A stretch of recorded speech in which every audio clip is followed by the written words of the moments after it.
my journey in recovery in 2020. I started my using journey later in life, but everything sort of led me to that point. I was born with a physical disability called cerebral palsy. It's due to lack of oxygen to the brain at birth. I was born into a very mentally unstable family. And my father left when we were a year old. I have a twin sister, so it was me and my twin and my mom. And I grew up basically being told in not so many words that I was the reason that he left. Because my mom wasn't supposed to have kids. She ended up with 2, and there was a lot of extenuating circumstances around me. And so when you grow up with that guilt, it's kind of hard to get out of it. So I spent most of my childhood trying to make up for that. So I kind of became the other parent in the family, because my sister was also very mentally ill, and she started using at a very young age. So I had to be the perfect one. And perfectionism is hard, right? It takes a lot out of you to be perfect. And I also grew up in a family where using was fun. Using was cool. My sister, I was a nerd.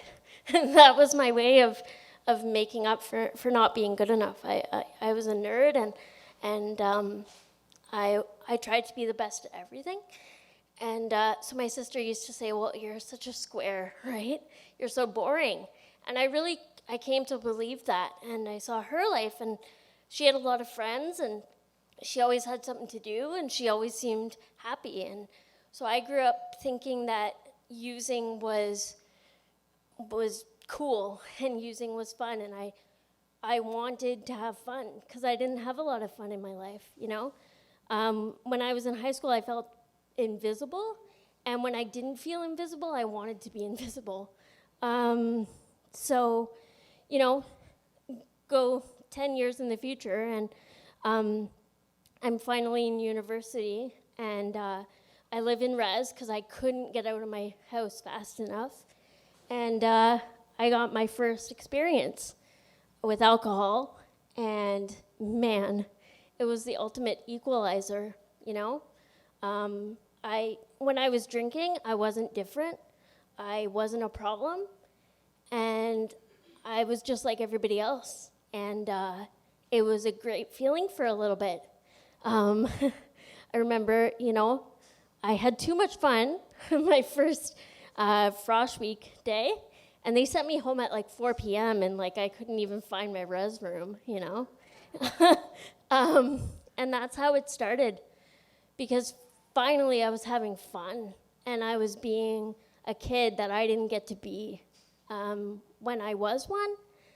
And so that sort of started a long sort of career of using alcohol, and I was still a good student. I still got straight A's because I still had to be a perfectionist, but I did it with a lot of alcohol, and I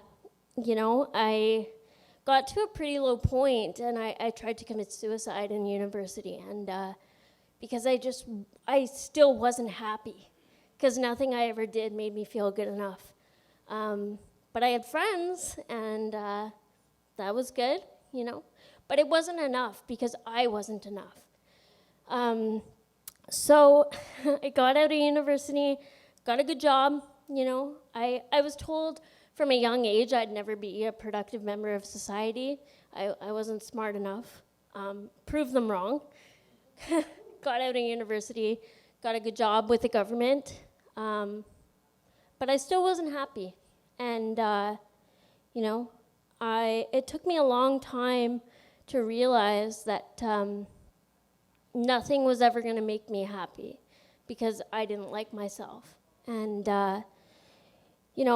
alcohol was fun for a bit, but then that wasn't enough either. And my best friend died in 2017. He was also physically disabled, and he died of a progressive disability. And we knew each other since we were like 3 years old. And we made a bucket list together at one point. And on the bucket list was, we're gonna try cocaine. Now, I should have known that, like, I'm an addict, because that's not on most people's bucket list, but it was on mine. And when he died suddenly, I thought, well, really, I'm doing it for him, right? So I tried it, and that's where things kind of went downhill, you know. I got very addicted very quickly. And I started calling in sick to work, and I started doing the things I told myself I would never do. And, you know, it became apparent that I wasn't going down a good path.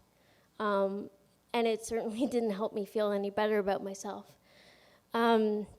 So in 2020, I indulged a bit too much with a friend, and I ended up falling, and I broke my foot in like 3 places. And my mom had to move in with me, and that was, man, talk about rock bottom.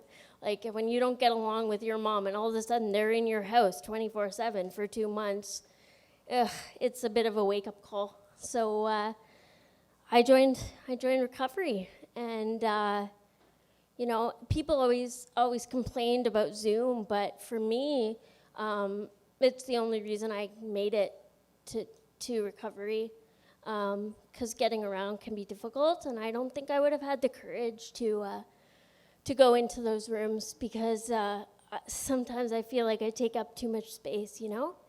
And I wasn't ready at the time to do that.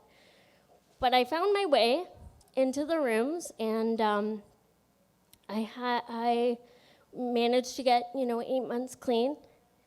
And then I fell in love in recovery. Don't do that before you're a year and a bit clean. Just don't do it. It's, but what I learned from that experience is you feel everything in recovery. And I wasn't used to feeling. And if I was used to feeling, I was used to feeling the bad. But the nice thing about recovery is you get to feel the good and the bad. And it's been really good. I've learned to open up and trust people, and I have people in my life today that value me. And when I look in the mirror now, I'm starting to value myself. And thanks to this venue, I've gotten back to being creative, and I'm writing poetry again, and I'm performing it, and I've started learning guitar, and I'm starting to learn to sing, and I'm even thinking about going back to school to become a counselor for people who need it, because I know what it's like to not be heard, and I don't want people to feel that way. So thank you for listening to my story.